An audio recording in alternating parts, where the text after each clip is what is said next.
right. I am so excited. Tonight is such an incredible night tonight. We have a wonderful night. It's Friday night. It's night at night. And every weekday night, we have a lot of happening things. We have positive people making a difference when it comes to finance, business, as well as with everything else that you can imagine. But I'll tell you, Friday night is when we get to sit back, relax, and explore country after country, destination after destination, and we get to do it together. And so I'm so excited to go ahead and introduce our co-hosts. They are world travelers. One is with a world travel agency that does amazing. Another one is our own world traveler with his family. So we're gonna go ahead and introduce them just right now. And again, I'm Christine Campbell, and I just can't wait to get going here with this wonderful stuff going on.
Well, this is absolutely exciting. I'm so excited to have Erin back. She's here every Friday night when it's all about the fun, and that's travel. She's with Huckleberry Travel. She is our Huckleberry, and I'll tell you, when you get to meet her, if this is your first time, you're going to just absolutely love Erin, because she's the one-stop source that can help you in any of your travel needs. And that's around the world. That's in your next door neighborhood, state, you know, anywhere. And so with that, I just can't wait to get going. So Erin, thanks so much for being here. And thanks for having me again. Yeah, I love it. And you have so much. Now today we have some exciting a place to go that we're both familiar with. So I'm gonna go ahead and turn it over to you to get us started. Okay, so we're going to talk about Puerto Rico tonight, which the first time I went to Puerto Rico was maybe like 6 or 7 years ago. Absolutely fell in love with it, and I go back every chance I get. It's such a fun, happy place. It really is. And it's super close to the United States too. I mean, if you can get to Florida, you can get to Puerto Rico. It's not hard at all. It's a pretty small island. San Juan over here is the capital. That's where the major airport is, although there is another airport in, I want to say Ponce, but usually people fly into San Juan. And if you're cruising to, you're definitely cruising into San Juan. But it's for as small as it is, it's a super varied island. And I mean, you can see just everything from rainforests to beaches and anything in between. Absolutely. Well, I'm going to take this down because you have some slides of your own. Yeah. I do. So hopefully they're going to load quickly. That's okay. So how many times have you been to Puerto Rico, or? So I think I've been about a half a dozen times at this point. Oh, wow. Yeah, like I said, the first time I went was on a cruise. I think that's kind of how a lot of people visit for the first time. And we only spent, I was actually pleased because it was kind of our longest port. We were there the whole day, but it still wasn't enough time. I mean, we were in San Juan from like 7:30 in the morning until after midnight, and I could have stayed 2 more days. So I just made it a goal to keep going back. Excellent. That's excellent. So Puerto Rico, this is the Puerto Rican flag. They are, I mean, a lot of people, I'm always surprised by how many people don't know that Puerto Rico is a United States territory. So you can go with your passport, but you don't have to go with your passport.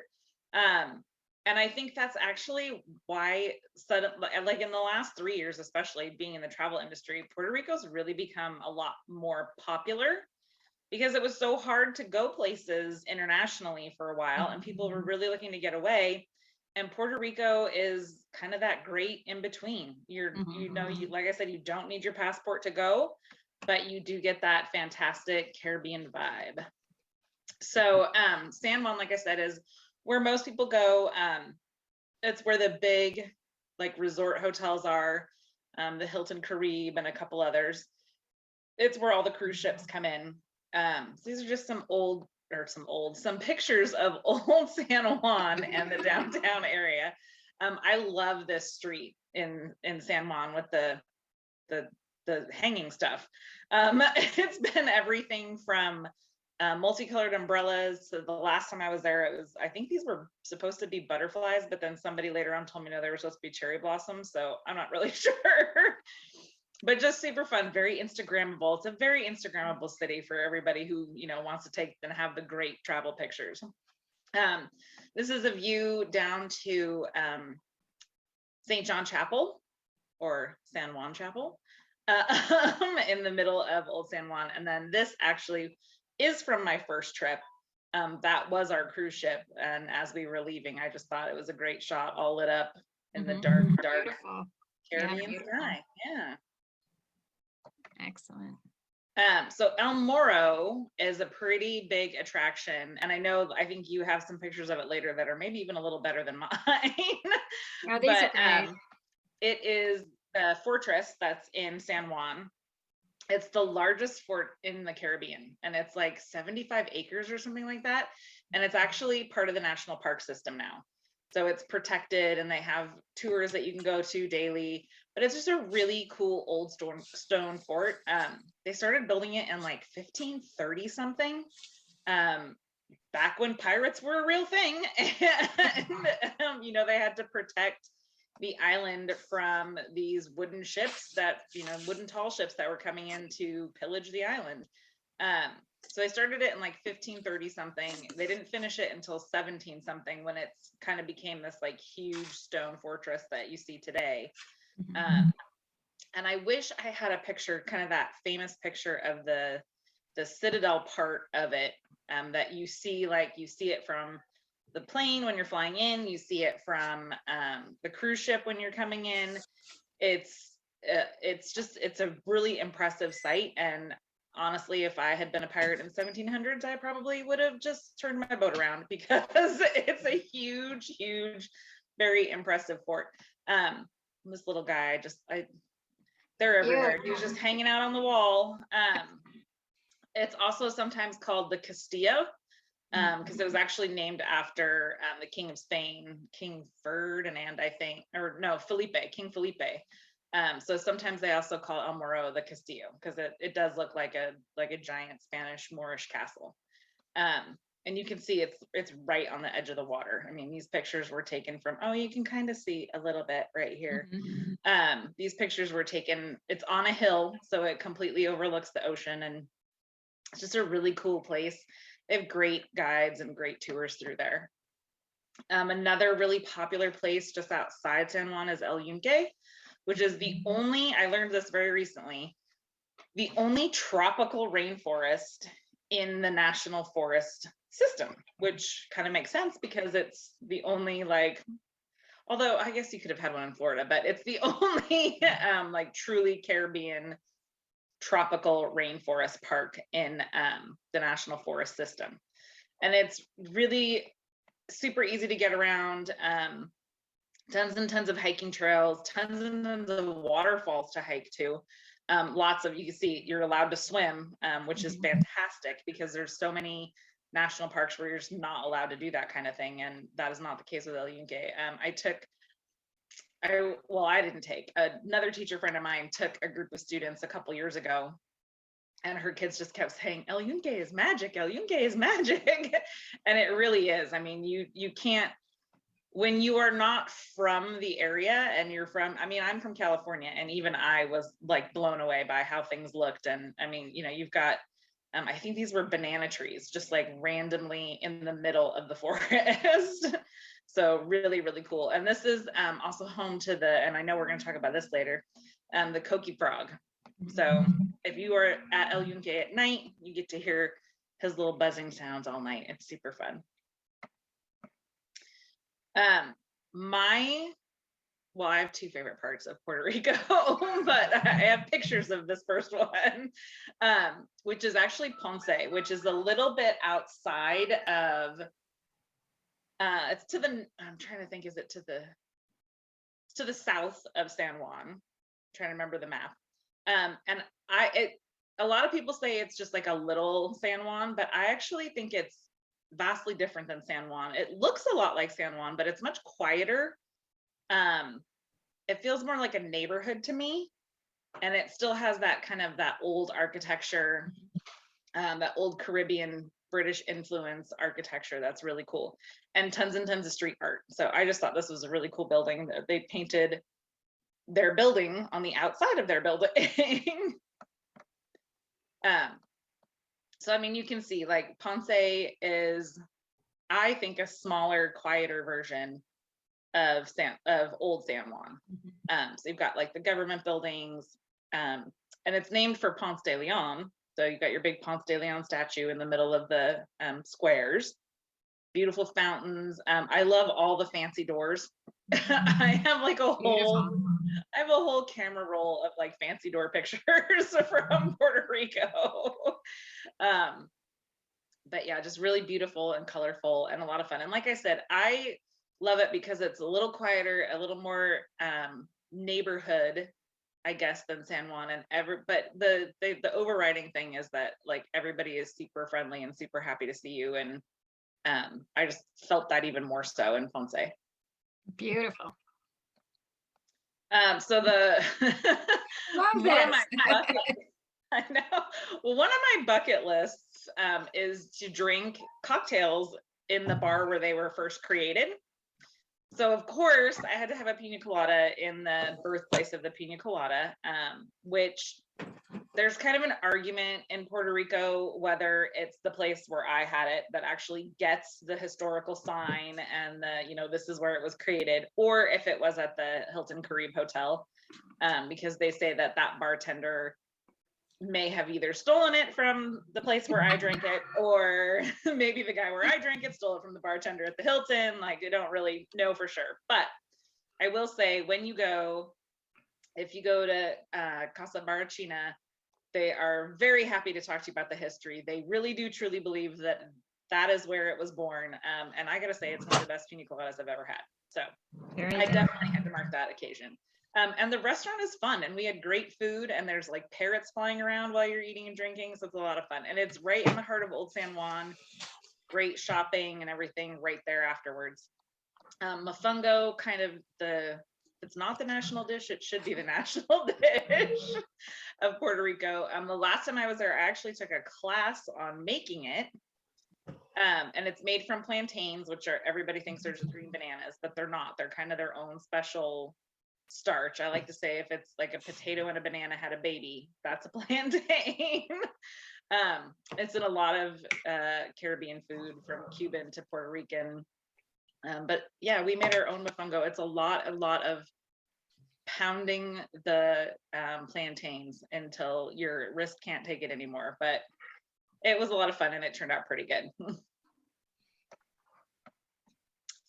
Another thing I think is super cool about Puerto Rico is everywhere you go, there's all this street art. And I mean, I think we think of street art as like graffiti or like the occasional like Instagrammable mural on a wall or something, but it is everywhere in Puerto Rico, from Ponce to Rincon to San Juan and every place in between. And it is phenomenal. And I mean, it's impressive. Like, there is not a lot like this anywhere in the United States.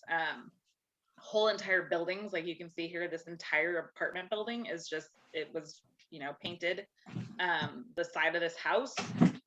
This one I actually had to take, and I wish I could find the rest of the sequence. I had to take 4 pictures in order to get the entire mural in, because it was just that big.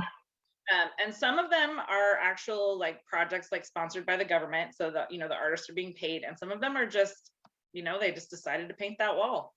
And I just can't get over how beautiful they are, and how random, like they're just on apartment buildings. It's not like this is a, you know, big section of town. This was us walking around and driving past stuff, and oh hey, stop, we got to take a picture of that. That's gorgeous. Yeah, more of that. I don't know, it's a vibe you get in the Caribbean that you don't necessarily get elsewhere, and it's just kind of that zest for life, and I think it shows up in stuff like this. You know, it's pretty hard to live in a place where half the year it's so humid you want to die, and the other half of the year there's hurricanes. And you know, I went to school in Miami, and I lived in South Florida for a long time, and some days it was unbearable living there. So it's just always amazing to me how excited people who live in the Caribbean are to live there, and like I said, their zest for life. It's amazing to me. So this is Rio Kamui Cave Park. And I've only been here once, and I wish I had paid more attention. I really do, because when I look back at pictures, I'm like, that's a really cool place. And I didn't really listen to what anybody was telling me because I was too busy taking pictures. But it's a cave system. It was I don't remember if it was a sacred, I think it was just a sacred place. I don't remember if they went into any more detail than that for the Tanoi people, who were the first people who lived in Puerto Rico. And it's just cave after cave after cave. And I believe, if I remember correctly, they are water built. So like the caves were created because of ocean erosion and stuff that came through. It's also part of like a smaller rainforest down on like near the Ponce side of things. A lot of super easy hiking trails. Yeah, you see we were all in the little green helmets there. That was more for stuff that might fall on us than us falling, because almost all the trails are paved, or they're at least like tamped down, and you can see here like there's handrails everywhere. Like it's a very safe, very easy trip. And then like me, I sometimes have a little claustrophobia, so I was not real sure about going into the caves, but they're all huge. Well, the ones we went into were all huge, and you could always see light, because I kind of panic when things get really dark. But all the ones we went into, you could always see a little bit of light, and you can see like there's part of my group right there in the corner. And I mean, that cave, it's a huge system.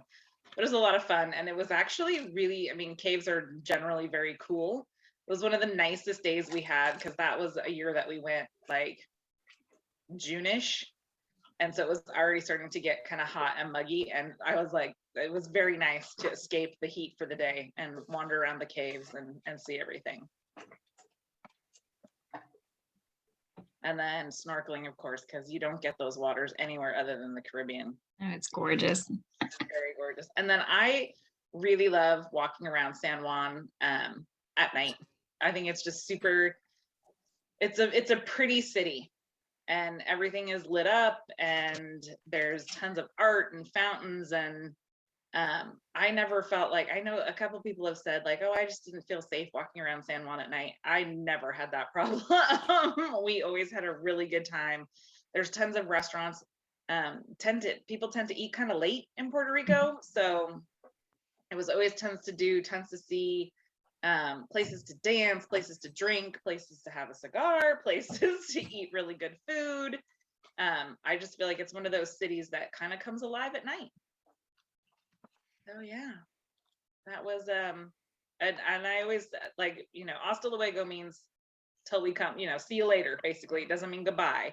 And I always kind of feel that way whenever I leave Puerto Rico, because it really is a special, beautiful place. And I mean, like I said, I have tons and tons of pictures of everywhere from Rincon, which is a huge beach city, and people actually surf there, to obviously San Juan, where I've spent a lot of time, and Ponce. And There's just no part of Puerto Rico that I wouldn't recommend.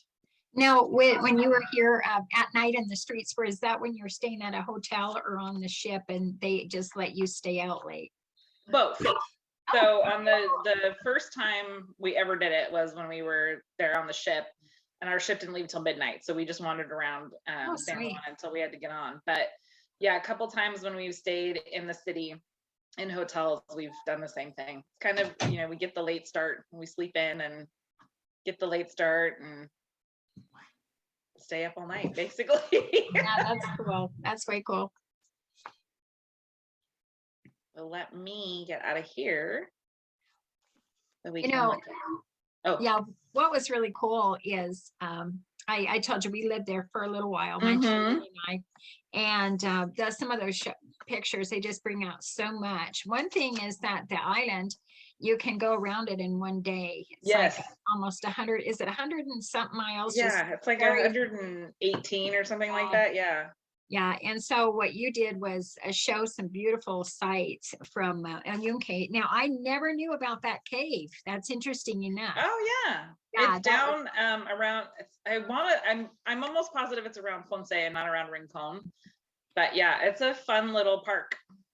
Yeah, that is so cool. And then I was thinking I was having you tell your story on where you were from, but what was also amazing is the colorful buildings. There's like pink and yellow, and I just love hearing it from the way that you told it. And then that the ship does let you stay out late. Yeah, no, that was like I said, that was the first time I'd ever gone to Puerto Rico. And when they said we were staying there till midnight, my friend and I were kind of like, what are we going to do in one city until midnight? Like up until that point, the 2 ports we had been to, we were like, oh, okay, yeah, we can see where we're only here like 6-7 hours. But like I said, that day we were like, we need more time. We walked, because the port is at the very bottom of kind of the hill of San Juan. So when we got there, we were like, okay, we got to get to El Morro like right away. So we you said, you know, you can drive around the whole island. Yeah. We walked around the entire city of San Juan. Oh my gosh, that's just so we cool. started at the port and, you know, went this way and went up and saw El Morro and went all the way down and then back around through Old San Juan and then came back down the opposite direction back into port. And well, and as you mentioned the water, I was living in Puerto Rico and I had a business thing on a cruise. So we went to, you know, another island or something. And I thought it was my very first cruise ship. And so I live on a tropical island, you know, so I wanted to stay on the cruise ship when everybody was going on this other island that was similar to Puerto Rico. And I thought that's pretty interesting. So that's way cool. And then another thing is that living there, when you go through the different holidays, they have the Christmas, and then after Christmas they have New Year's. One thing is that New Year's you have to make sure you're under shelter, because they shoot guns up in the air, and they've had instances when those bullets come back down. Oh gosh. So we were under a shelter and we heard a couple dings. I thought, oh my gosh.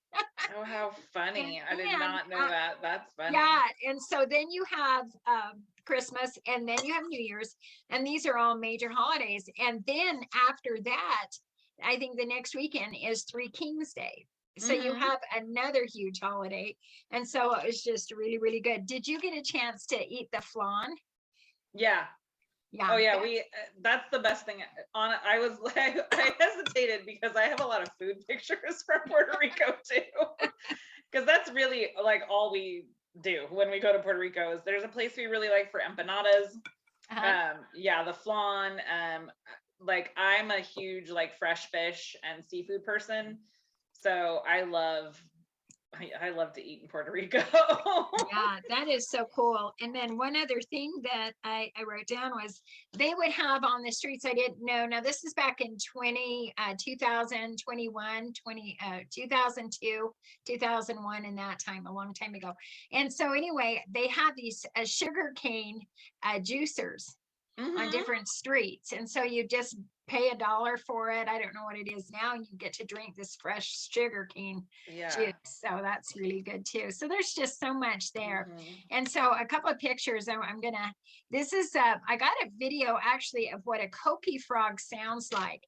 Now I lived in Guaynabo, which is just outside of Puerto Rico. And I was helping out with a school for dyslexia there. And so my kids got to have free education in this private school. And they weren't dyslexic, but I ended up having to teach the kids English in my little deal. And so I would take them to the biblioteca, which is the library.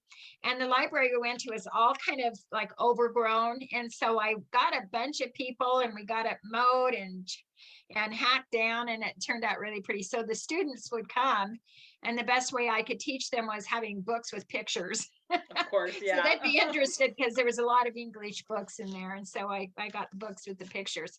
But the coqui frog and the windows, there's no glass window anywhere. There's shutters.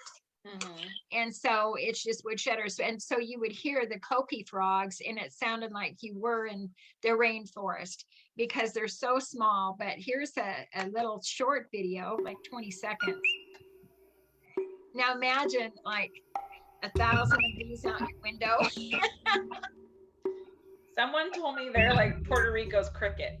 Yeah, they are. They sound just like it, but I just thought it was just a beautiful sound. It was actually pretty relaxing for me to listen to them. Oh, I love them. I think they're way cuter than a cricket. I'd much rather have a coqui than a cricket in my house. So speaking of San Juan now, when you stayed at a hotel, was it on the ocean side? Yeah, so, well, actually, the one hotel that I stay at quite a bit in San Juan is actually a converted convent. Oh, So it's wow. in Old San Juan. It's a quick walk to the ocean side, but it's in Old San Juan. But the big popular hotel in San Juan is the Hilton Caribe. It's been there for, I think I want to like 70 years. I think it's been there since the early 40s. Yeah. And obviously it's gone through a couple renovations, and I think I was looking for it because I'm pretty sure you can see it in that bottom picture. Yeah, but I'm not positive. It's one of the tower ones, and I'm not positive if it's the one in the bottom right or the one right next to it, but I'm pretty sure it's one of those.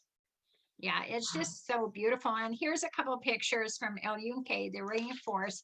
My kids actually had friends that lived on the edge there. They were when the naval base was out there, over there. Okay, so they lived on right next to El Yunque. And so they got to actually play in the rainforest and swim and stuff. So it's fantastic. Like I said, it's crazy that you can just go and swim in the waterfalls, because if you try to do that in most national forests, national parks, you'd be kicked out. For sure. So, and there's El Morro. Yeah. Yep. And that's the cruise ships come in on this side, I think, where the water is a little calmer, and it's just such an impressive sight to see from, like, if you have a balcony or a porthole or whatever, when you're pulling in the morning and you see that huge fortress looking back at you. Yeah, it's just beautiful. Now this big grassy area, when you would go to do the walk in El Morro, there's so many people, they have these skateboards that have a parachute, and they'll take off, and this is such a big stretch of lawn that there's a lot of those that are skateboarding, however you call it. I don't know, we were like, that looks a little insane. Yeah, and there's tons of people just picnicking and like the one time when we were there was this huge soccer game going on, and it's that green space is actually part of El Morro, but it's more open than the rest of the park.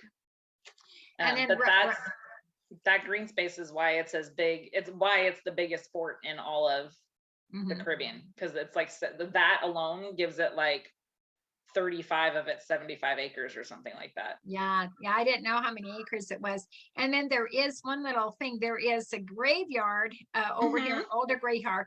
Then there's a road that goes down to this area. Out of everybody, this is a caution. Do not go down there. No, I was gonna say, that's the spot you don't go to at night. No, and that's why when you were Stay up saying, here. that's why when I was saying you went where, and I'm like, Yeah, okay. no. But Yeah. the rest is very safe. They love tourists. So with Mhm. that, a beautiful site from what I think this is a picture. It was captured Dorado. Dorado has a lot of different, like the timeshare condos and places that Mhm. people can have their condos and stuff. Absolutely. On the other side where San Juan is, on the other side of the island, just very beautiful. But I just want to write about you. I just love your photos, what you bring to the table. Let's talk about Huckleberry Travel and how anyone can get a hold of you. Yeah. I mean, we are a full service travel agency. I'm available. I mean, I'm not truly available 24/7, but close to 24/7. That's our 800 or 866 number. I guess they don't do 800 numbers anymore, but that's our 866 number. Dial it, you get Huckleberry, hit extension 3 and you will get me. My email, Erin@huckleberrytravel.com, our website, huckleberrytravel.com. We do not try to make it very complicated.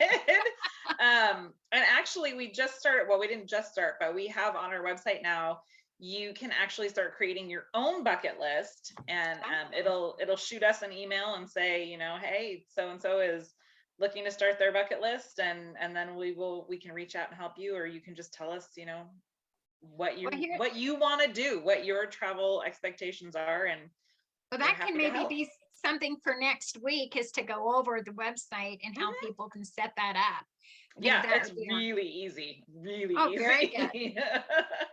Now I have a quick question. If anyone has, like, maybe they have a health issue and they don't like flying planes because they're afraid of this health issue. So how can you be a support for them to get them in, handhold them so they can get on the plane to get across the country? So what kind of services do you offer that? Because I have there's a couple of yeah, I mean, there's a couple of different ways we would attack that, really, because I mean, for some people it's just anxiety, and we can offer several ways to kind of lessen that anxiety, or tips and tricks that we've used with other people with success for anxiety. One thing that I always kind of hit on, especially if somebody has like major underlying health issues, and it's not just anxiety, it's actually like some physical health issues as well. Making sure that you're booking seats where, even if you have to book another seat, like an extra seat, you do, so that you're not right next to somebody you don't know, or, near people that you don't know their history, their health history. We're looking at probably in the next week, possibly dropping the requirement to wear masks on transportation, which would include air. But I mean, if you have an underlying health issue, I do it. Like my sister-in-law, she has some family members who have had transplants and such, and so their immune systems are a little suppressed, and they've been wearing masks since before it was cool to wear masks. And go for it. Like, who cares? It gets you someplace, it gets you out. And honestly, one of the biggest things that I tell people too, especially if it's an anxiety thing, is the reward of the travel is well worth it. The reward of seeing that place that you dreamed about seeing is worth a little bit of uncomfortableness on a plane for a while. But another thing we can do is we actually do have suppliers who offer private air transportation. We work with people where, I mean, you don't have to be Kim Kardashian to fly private. You really don't. Oh, that's really cool to know. Yeah, we work with a couple suppliers who offer that, either as part of a package, or we do actually work with a supplier that they just have private air available. And private air doesn't necessarily mean you're renting out the whole plane. Sometimes it can just mean that you are flying on a smaller plane with fewer people. So yeah, we have a variety of different ways to help that out. And then, I mean, even with things like Puerto Rico, you might think to yourself, well, how else am I going to get there but fly? You can cruise. Like I said, there are actually a couple cruise lines now that just go around the island. So you are getting to really immerse yourself in the island and see all the things we were talking about, because you're just cruising around. And I mean, you, like we said, you can drive around the island in a day, but you can cruise around it in about a week and have a really spectacular time and see lots and lots of places and different things. That's a really good idea. I think a lot of the hesitation was the mask, so it's good to know that. Well, definitely, I sure appreciate you, Erin, each and every week. And so there you go, is the phone number, the extension. You must push a #3 and then get to Erin. So Erin, we sure appreciate you so much. Thank you so much for being with us another night. We appreciate you. Yeah, we'll see you soon.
And now it's so exciting. We get to go to our world traveler, our own world traveler, and hear it from the source. Now, we just heard from Erin about Puerto Rico, but Andy's gonna take us over to Panama, which is a beautiful, beautiful place. And so he's going to tell us about it. When Andy travels, he takes his family with him. And so you're going to see that everybody can get involved and do these kind of things. So right now, I just want to introduce Andy, and so glad to have you on the show. Oh, thanks. It's nice to be here. Yeah, I'll tell you what's so exciting about having you on is that we definitely get to have the opportunity to, share. You're my son, number one, but we also get the opportunity to just see this entire thing together with your family. That's most important, is that you get to bring your family with you. So let us know where you're at right now, and then we'll get into travel time. Well, I actually just got home last night about midnight. So I'm back in Idaho, in Coeur d'Alene, Idaho, which is where I live. So we just came back from we were gone for about 2.5 months, and mostly Costa Rica, but we did spend a couple weeks in Panama, which is what we're going to talk about tonight. So let me get some pictures up going. So what made you choose Panama? We actually chose Costa Rica, and then so Panama, funny enough, and even the area we're in, I posted photos online, to like my personal Facebook account and stuff, and I kept phrasing it as like the prettiest place I've never heard of, which is really what it was. Like, I'd never heard of it. I never had any desire to go to Panama. Didn't really know much about it aside from the canal that's there. So we went to the Caribbean side of Costa Rica. The Costa Rica, on one side is the Pacific, the other side is the Caribbean. We had a friend that lived there and said good things, so we wanted to spend some time there. And the town we were in Costa Rica was right on the border of Panama. So we like to take advantage of opportunities when they're available. And we're like, well, why don't we go check out Panama while we're there? And just so happens that once I started looking into it, I found this like beautiful area that's it's popular for people who are visiting Costa Rica in the area that we were in to do like a little excursion. It was real easy. Even if you're going to this area for a few days, I would suggest just dropping over the border to Panama. Like I said, it was super easy. And it was gorgeous. Like, it was much more than I expected. And I'm surprised it's not more of a destination, to be honest. It was, I thought I knew a lot of the hot spots out there, and it just, I was surprised that I never heard of it. That is awesome. And so what a great find. So how did you guys get there from Costa Rica over? There's two ways. I mean, you can do it yourself and just take a bus to the border. The buses in Costa Rica are modern, air conditioned, they have Wi-Fi on them, so it's not uncomfortable. You can do that, and then you just walk across. There's a river that's the border. You can walk across the bridge and just do the border patrol thing yourself. We kind of chose for our first time, we used a shuttle service that kind of has a guide that helps you along the way. It was actually really affordable. I probably would have done it myself otherwise, but it was, yeah, it was kind of worth it. Just, it was easier. So they picked us up at our hotel, shuttles across, kind of held our hand as we went through immigration. Then once you get to the Panama side, there's another little bus or shuttle in our case that you take. And it takes you to the boat shuttle service. So this area, Bocas del Toro, which is, I think it translates to the mouth of the bull, is just this a bunch of islands. So it's all these islands, and the best way to get around is by water taxi. So most of the transport is, a lot of these islands don't even have cars. You can't. Now, you can keep on talking. I have a little video I'm going to play, and I'll take the sound off so you can keep telling us about it. Sure. This is just an overview. So yeah, go ahead and keep on going, Andy. About, a lot of them don't have vehicles on them, or they don't have roads. So everything is accessible by shoreline. So you just take these little boat taxis everywhere. It's not expensive, and it's a fun experience too, just riding in the boat, going from island to island, and each one's a little different.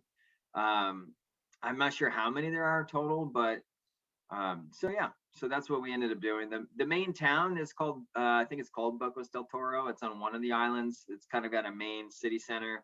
It's not a very big city, but it's where you can kind of plan your excursions and stuff if you wanted to.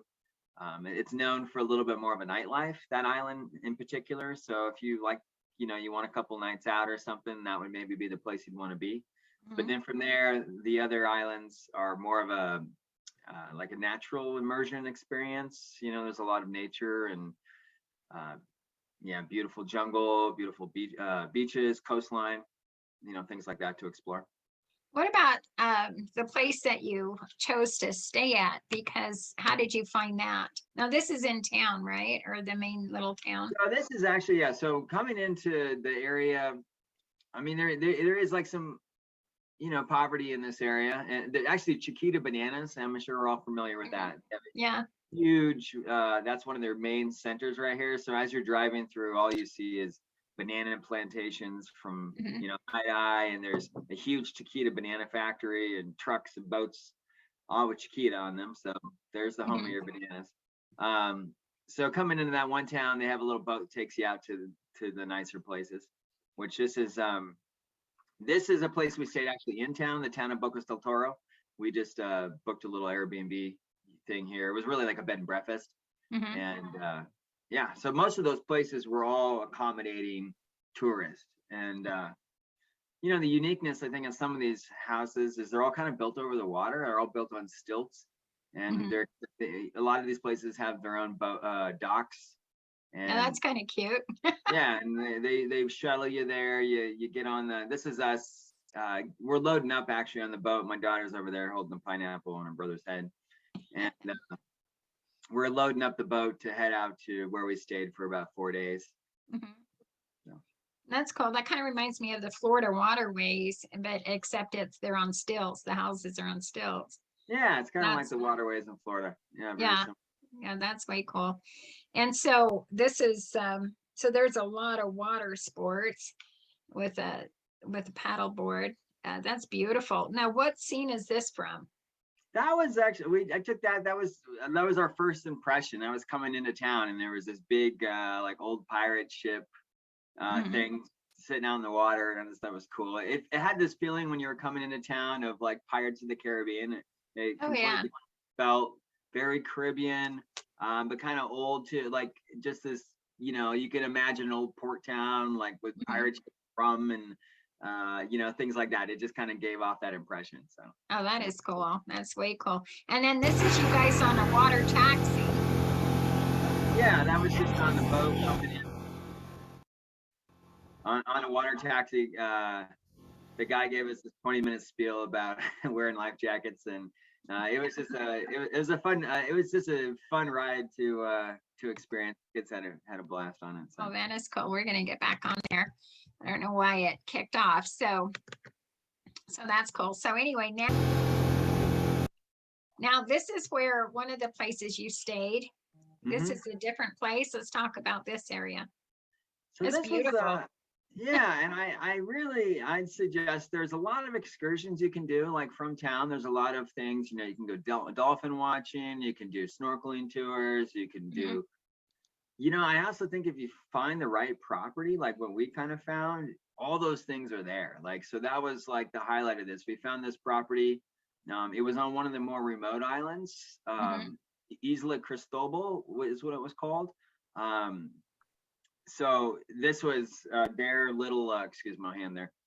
This was their little, where they would serve dinner and things like that. So that is cool. It was, you could like kind of do an all-inclusive package, and they would set up, make breakfast, lunch, and dinner for you. And this is where their kitchen was, and you'd sit out there in the evening and have dinner. Oh, that's beautiful. And this is it in the daytime? Yeah, so that picture is like, that's just their kitchen, actually. If you look up there, there's like glasses and stuff like that. So that's where. Oh, okay. And then from here, there's a dock. So this is the dock that we would kind of snorkel off of. There was a really nice reef. So it's hard to find good reefs anymore. Like, there's a lot of, you know, damage to reefs these days, and a lot of reefs are dying, and it's really hard, actually. We're big into snorkeling, and I've been in a lot of places, and to find a real vibrant, colorful reef, you don't find very often, right? In this area, they had these owners owned a lot of property here, and they did this big kind of renovation thing for the last 20 years, and the reef was gorgeous. It was, I wish I had some of my underwater pictures, because there was just some beautiful coral and a lot of wild, like a lot of, you saw barracudas and reef fish, and a lot of neat stuff, some rays and everything. Now, this is the place you stayed at. What are those walls made of? It's actually all screen. So it's just, yeah, it's kind of cool though. Like, it's all just screen to keep the bugs out, which it does an okay job. It doesn't keep all the bugs out. So. Now, I love this. This is a shower right here, and you're just outdoors with the screen. And I love it. That's so cool. Yeah. And you had a swing on there too. That's really cool. What a beautiful picture. Yeah, it was cool. This is at the dock that I was talking about. This kind of near the kitchen. They had this particular place had stuff for you to use. You know, they had snorkel equipment and boards and kayaks and stuff like that. And those are my kids. They're looking into the water. There was a bunch of stingrays like right below us, like swimming around. So they were. Oh wow. They were sitting there naming them. And this is inside your screened bungalow. Yeah. So this had it was a cool place. It was all like it was private though. You were kind of off. I mean, this property had, I think, maybe like 9 or 10 of these, but they're all spread out from each other. And there's just little trails kind of through the jungle that you would just lead from one to the next. And then they had a communal dock, which is where the kitchen was. And now, what do they do if there's rainstorms or windstorms? Everything gets wet inside, or? No, actually, there was rainstorms every night. So rainstorms, thunder, lightning. And it never bothered you guys? You never got wet. No, I mean, it wasn't, I mean, there's the roof on it's got a pretty big eaves. So unless, I guess, it was coming in sideways, you might get affected. But, you know, I don't know what it would be like in hurricane season. I kind of wondered myself, but.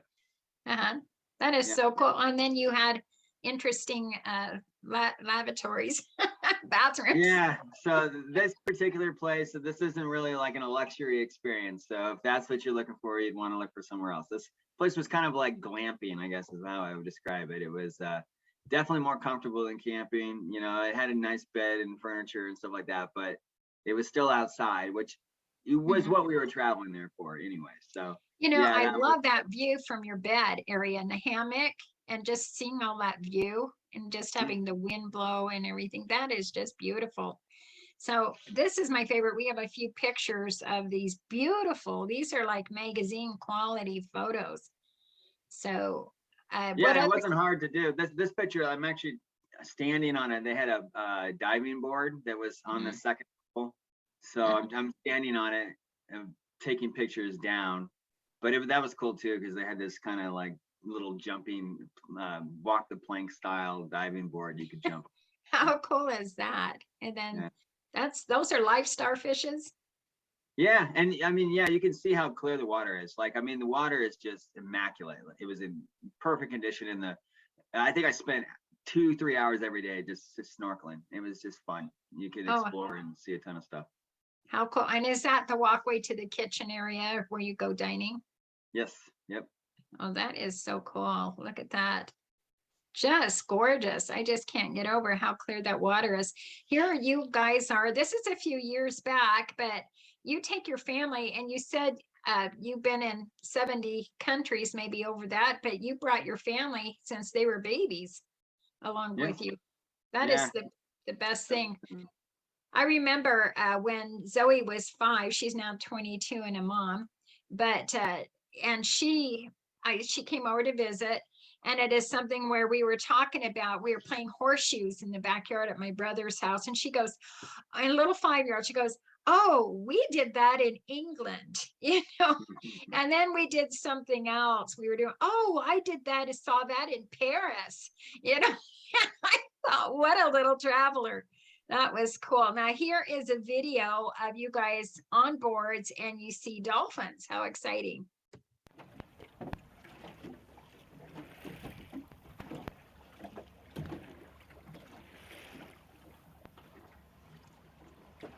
Now with them that far away, did you ever think they'd get as close as they do? Yeah, and actually, I mean, again, it's like you pull your phone too late, because they were really close. They were like right up next to the boat, and you can There see you them go. under the water quite a bit. How exciting.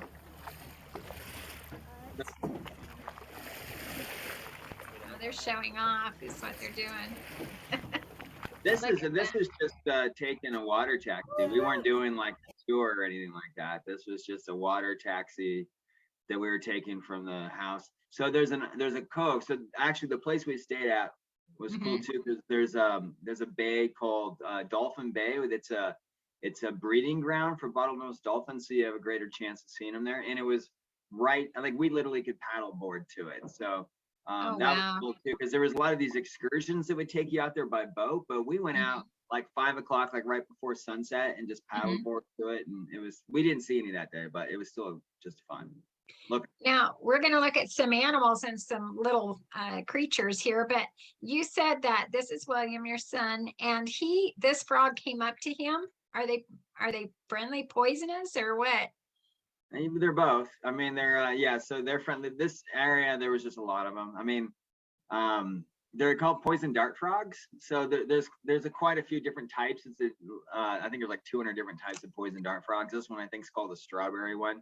So they are toxic. They secrete like something on their slime on them that if you eat them, it's not good for you. So it's also not suggested to touch them. I think your skin, it can absorb in your skin. So anyways, yeah, this one just kind of hopped up to William, and he had a little stick, and so he was kind of playing with it. But Oh, yeah, nothing wrong with poison. Now, let's talk about your beach mock. yeah, this is an iguana on the beach. I think he lived in that hole or something. I was like walking along, and I was this beach I had all to myself. There was nobody around, and it was kind of a remote one I bicycled to, and I thought he was a piece of driftwood. I didn't even see him at first, until I almost stepped on him. He scared the heck out of me. I think I screamed. That's okay, you're entitled. Yeah, and I like stepped down, and then all of a sudden, like the log that was next to my foot suddenly moved. And Mhm. anyways, he was a big boy. He was probably like 3 feet long at least. So. Oh my gosh, that is big. And that's pretty So, common. You see them everywhere. Iguanas. They're all around Central America, and they're friendly. They eat fruit, and they're not going to attack you. So. oh, good. That's good to know. Now we have two different creatures. Let's talk about them. These are poison dart frogs as well. So you see a lot of tours. They come out mostly at night, I think. And so people will take you on tours and they have like a little black light, and the black light will shine off of them. So they're a little easier to find at night. But this area had just rained. And so when it rains, they come out too, and they were everywhere. So we were just fortunate.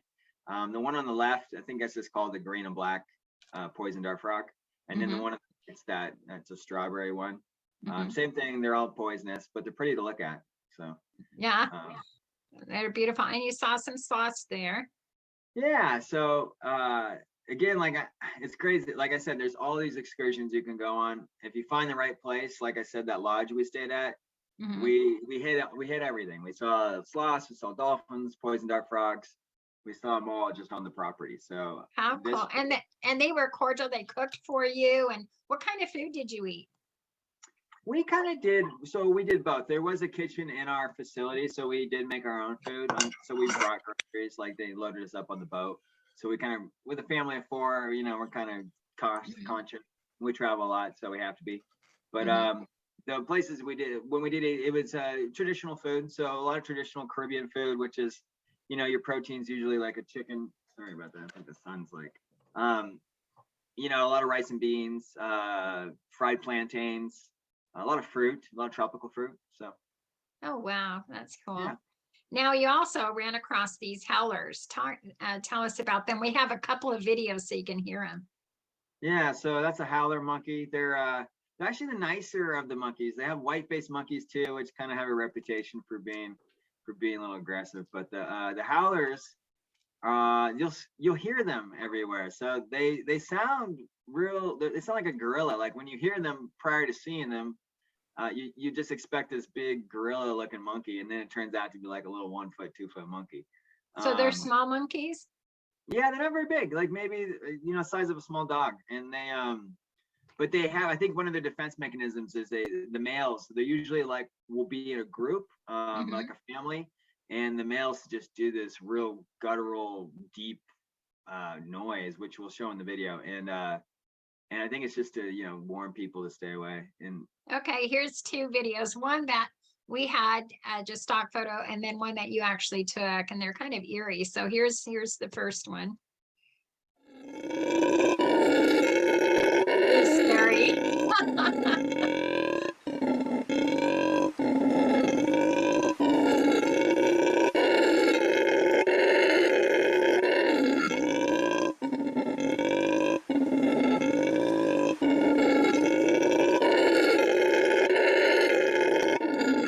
And that's giving me chills. Now here's one that you actually took, and this is what you heard every night, right?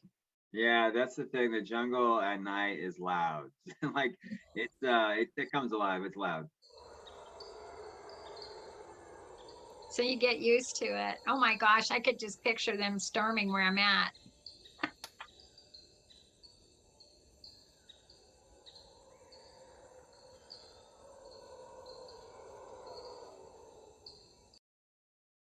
Wow, Yeah, that's that was creepy. My daughter and I were riding our bikes back from this remote beach on a road. There was nobody around. It was like we went down and it was just right at dusk, and the jungle was just, it's weird because it's quiet during the day, or I don't know if you just don't hear it enough because the car noise or something, but at night, right around dusk, you start hearing the bugs and the frogs, and then the howlers come out, and it's kind of through the night, and you just you learn to. In fact, you were telling me when you were at the airport after staying a week there, it was like too quiet. Yeah, it was weird. Like at first you got to adjust to just hearing this noise all the time. Like my wife would use she's a light sleeper, so she would use a white noise on her phone to kind of around differently. And then they'd come in 3, 4 in the morning. I'll get woken up by howlers and stuff, and you start to get kind of used to it. And then our last night though, we spent weeks like that, and then we were in a Hilton by the airport, and it was like dead quiet, and I was just laying trying to figure out why I was having a hard time sleeping. And then I was like, oh, it's so weird. It's eerie, suddenly for it to be so quiet. So. Weird, eerie. That noise is weird and eerie. What a wonderful vacation trip, you guys. How long were you in Costa Rica and in Panama together? About 2.5 months, I think, about 2.5 months. Yeah. What a trip. And so now you're back to Coeur d'Alene. So where's your next adventure going to be? I don't know. We're still working on that. So I think we're gonna go somewhere come after. We usually stay around town till after the 4th of July, and then we usually take off like mid-July through August till Labor Day. And so I don't know. We're kind of playing with maybe going to Portugal. We were there years ago and we loved it. Wouldn't mind exploring some more. Yeah, I think that's what we've talked about going to Asia too. Like we used to go to Southeast Asia quite a bit, but it's been a while. It's been probably 8 or 9 years. We used to go there every summer for probably 4 or 5 years in a row to like Thailand, Cambodia, Vietnam. We did some places there, Bali. So we're talking about doing that. That's nice too. It's really affordable there, which is nice. Oh, that is excellent. Now, I'm even thinking, why don't we do something about Coeur d'Alene?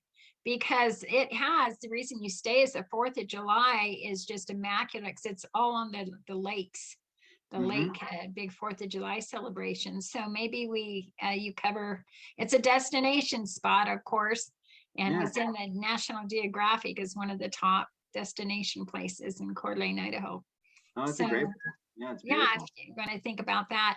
Well, I sure appreciate it. And it's always fun to see every week and to hear your adventures, Andy. So is there any way, because you have so many in Coeur d'Alene, you have the Ironman coming up. Do you have any link for you have many rentals in Coeur d'Alene. So do you have one particular link that will get people to your rentals? You know, I'm sure I do. I have them listed on Airbnb and VRBO. So yeah, I can come up with a link, I'm sure, and send them. Yeah, let's do that. And let's share that next time too, so that we can definitely get people, if they want to go through the summertime, the Ironman, a big spectacular, and of course with the 4th of July too.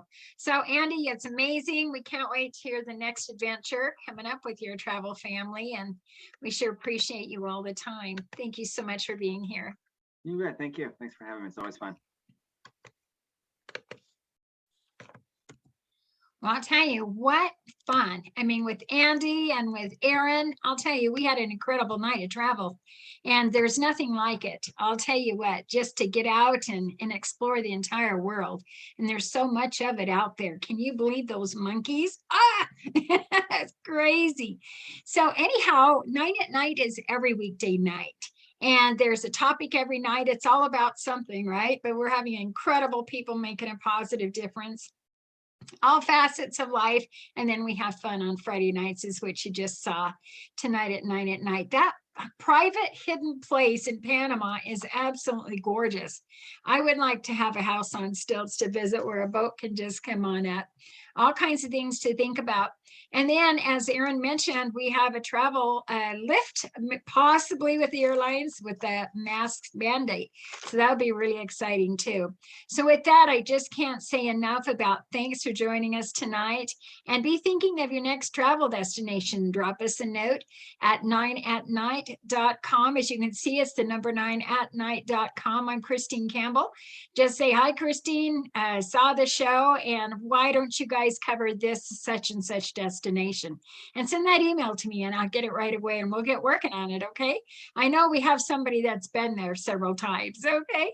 So thank you so much. We sure appreciate you.